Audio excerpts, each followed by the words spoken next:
Welcome to That's Good Sports Week 6 NFL Power Rankings episode. I am Brandon. I am glad I do not have to play quarterback for Ron Rivera Perna. Why do you think the teams in the division are farther ahead at this point? Quarterback. Damn, I'm no Carson Wentz fan, but somebody should tell Ron Rivera about Daniel Jones and Cooper Rush. That's why they call him Riverboat Ron, though. If you don't meet expectations, he takes you out to the riverboat, stabs you in the back, and dumps you in the river. Today, I'm going to reveal my top 10 power rankings, and per usual, I will spin the curse wheel at the end of the episode to see which poor team gets cursed. Here's a dumb stat, though. After scoring 0 points on Sunday, the Detroit Lions are still the third highest scoring offense in the league, behind the Chiefs and Bills. But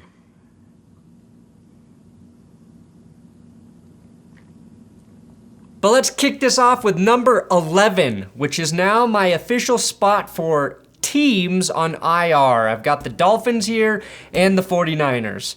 These are teams who I think are good but can't properly assess them at the moment due to too many injuries. Sorry, Miami, Tua can't resume football activities yet. Teddy Bridgewater is still in concussion protocol, so I cannot keep you on this list with a third-string QB leading the way. And I probably would have the 49ers, maybe at like 7, but the injuries you just sustained in a victory are troublesome. Nick Bosa has a groin injury, and that's not good for the NFL sack leader. Well, he's tied with Max Crosby, Matt Judon, and Micah Parsons. But you need him on the field. San Francisco, though, your defense is legit. You lead the league in total sacks with 21, basically top 10 with 5 picks. You're allowing the third fewest passing yards per game, and unlike the Broncos and Packers, who are 1 and 2, it's not because teams can run the ball against you. Your front 7 is the toughest to run against in the NFL right now, actually, with 357 rushing yards allowed through 5 games, fewest points allowed by your defense, fewest yards per play. You have the best defense in the league, and nobody's talking about it. Now, Nick Bosa will be back, but the loss of Emmanuel Mosley will be tough to navigate, especially if Jason Verrett is the answer for replacement. Depending on him to stay healthy is like depending on your wife to not think about Jimmy Garoppolo when making intercourse love. Today's episode is sponsored by Underdog Fantasy. Look, if you want to test your skills against me in some weekly fantasy leagues, download the Underdog app or go to underdogfantasy.com and use my code THATSGOOD. There's a link below for this week's fantasy contest where you can play against me. I'll have the details in the description, but as soon as the league is full, the draft starts. It's 6 rounds. It's really simple. We're just picking guys playing this week, and it's a private league. Whoever scores the most points wins. Now, if you want to use your brain for the Underdog Pick'em games and live in one of the qualifying states, you can win up to 20 times your money, build a Pick'em entry with 2 to 5 players, and guess higher or lower in stat totals for the week, or pit 2 players' stats against each other in the Rivals contest. Use my code THATSGOOD or the link below, and Underdog will double your first deposit up to $100. Number 10, I've got the Buccaneers coming off a win. When you need the refs to bail you out just to beat the Atlanta Falcons, you might be in trouble. Your QB is also a hypocrite who can't answer a simple fucking question like a non-a-hole. I don't throw the flags. So instead of mentioning the fact that Julio Jones will probably never be healthy or that the Buccaneers defense isn't as dominant as it has been in the past, it's still good, but not like we've seen, let me just read about Tom Brady's new pants. Launching Thursday, 10/13, new Brady pant. The structured stretch and soft touch feel you love is back in all colorways and sizes, and is now available in both regular 32 and tall 34 inseams. Join the waitlist now to secure your pair. Number 9, the Jets? Here you go, Jets fans, my weekly overranking of a team I'm too high on. But if I don't put you in the top 10 now, I might not get another chance. That said, here's what I like. Running back Breece Hall. Sauce Gardner, young guys making big plays. Zach Wilson looked a little bit better in his second game back, but there's literally nothing impressive about your team right now. You do not stand out in any statistical categories, unless you count x-rays that show fake dogs in them. And when you remember Zach Wilson was born in Draper, Utah, it's no surprise he runs through housewives like Don Draper. I just like the way the Jets are grinding out wins, so enjoy it. Number 8, the Chargers. 2 weeks in a row, LA, and you've run the ball with tenacity. Sure, Brandon Staley got weird on 4th down again, but between him, Nathaniel Hackett, and Josh McDaniels, the dumb play calls will all balance out in favor of the Chiefs. You're 9th in scoring offense, you've clawed out from dead last in rushing, and are now tied 10th with the Texans in rushing yards per game. 10th worst. You're a team poised to get better when Keenan Allen is fully healthy, when Joey Bosa gets back, and when Justin Herbert doesn't need an injection to play through the pain in his ribs. Number 7, I've got the Vikings. Oh, you're 4-1 and atop the NFC North. Nobody can take that away from you, Minnesota. And it's like as soon as Justin Jefferson reemerged from hiding, you look formidable again. He has 22 receptions in the last 2 games for 301 yards.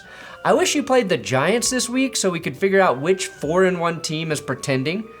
Part of me thinks it's Minnesota, as your wins have come against the Bears, Saints, Lions, and Packers. None of those teams are impressive, but 3 of them are division rivals, which puts you on a path to finish first in the NFC North. Plus, you're not beating yourself with penalties. 23 on the season, which is tied 3rd best with the Ravens.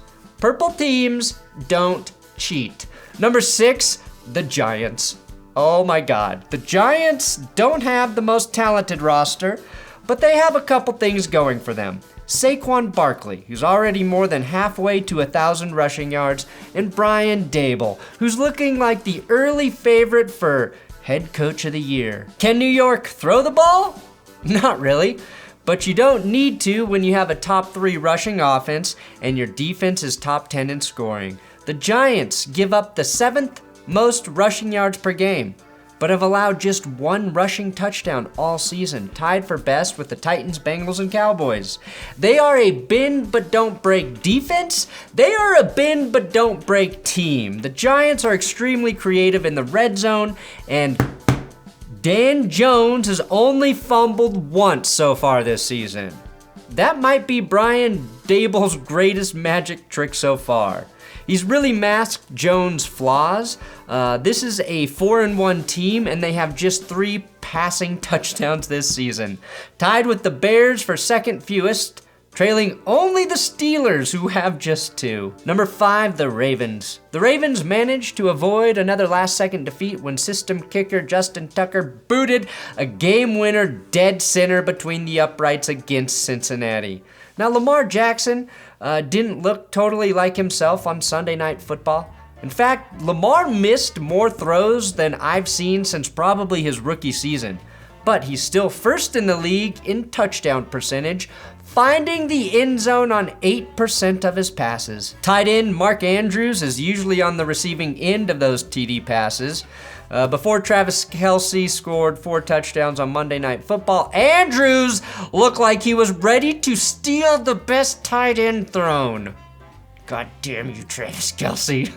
It's not just Justin Tucker, though, on special teams helping right now. The Ravens are currently the only team with a kickoff TD this season. They average the 3rd most punt return yards per game and the most kick return yards per game. And if you can believe it, the Ravens have actually passed the ball 16 more times than they've thrown it this year. A complete departure from the last few seasons, and it appears to be working. Number 4, the Cowboys. Since 2002, there have only been 3 other seasons where a division had 3 4-win teams. The NFC East now joins that group. Previously, it was the 2020 AFC North, the 08 NFC East, and the 02 AFC West. If Dak comes back and injects the Cowboys offense with some juice, they're going to be really hard to beat.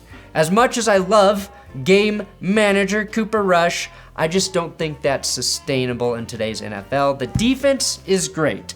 We all realize that at this point. They're 4.7 yards per play allowed, tied third best with the Eagles, Bucks, and Broncos.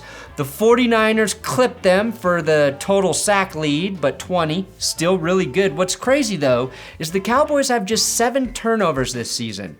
That's very middle of the road for a team that gets to the QB so easily and has given up just the 7th fewest passing yards this season. I think those turnover numbers are at a tipping point and they will start to pour in when Dak returns. Number 3, the Chiefs. Good job, Kansas City. You played the Raiders and won. Had Josh McDaniels not been a complete cuck and kicked a PAT, we may have seen overtime and just a flat-out loss by the Chiefs. You should also send the Raiders defensive coordinator a Christmas card for refusing to tell any of his players to cover Travis Kelce in the fucking red zone.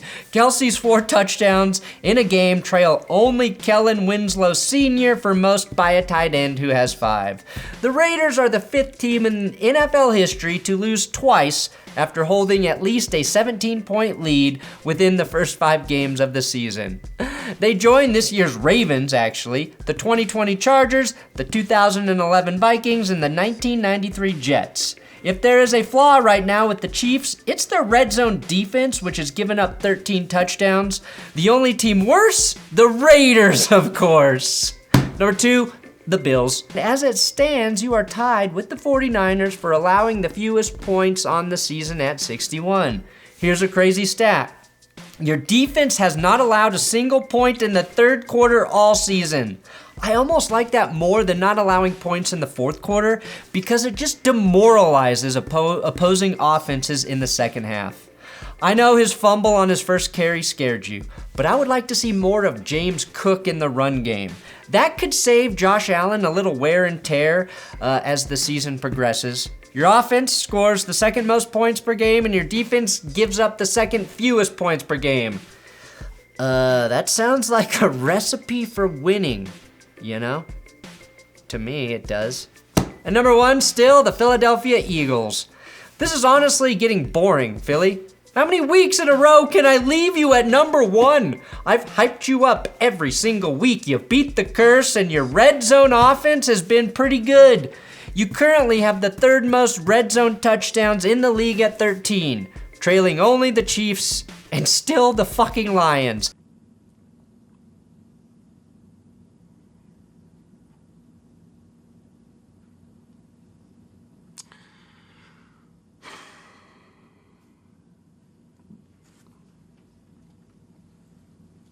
However, 12 of your total touchdowns this season are rushing touchdowns. Now, assuming nobody can ever stop you from doing that, you're fine. But if I had to pick a weakness, it would currently be your threat level to score touchdowns through the passing game. You're tied with the Falcons, Patriots, Panthers, Cowboys, and Broncos for fewest passing TDs this season at 4. None of those teams are currently led by a great quarterback. And if you want me to put Jalen Hurts back into that elite talk territory, he needs to pick apart someone through the air again very soon. All right, here we go. Without further ado, let's spin the curse wheel.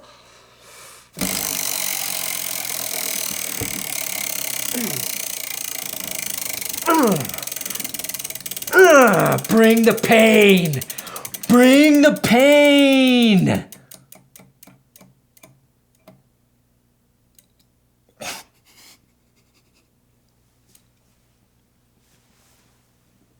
That's 2 in a row, Kansas City. He wants you. He wants you to go down. You better watch out, Kansas City. Thanks for watching That's Good Sports. Please subscribe here on YouTube. I am on Twitter, Instagram, at Brandon Perna if you care to follow those social media places. And check out Best and Worst or one of my other videos. Because if you don't, YouTube will destroy my family and you'll never hear from me again.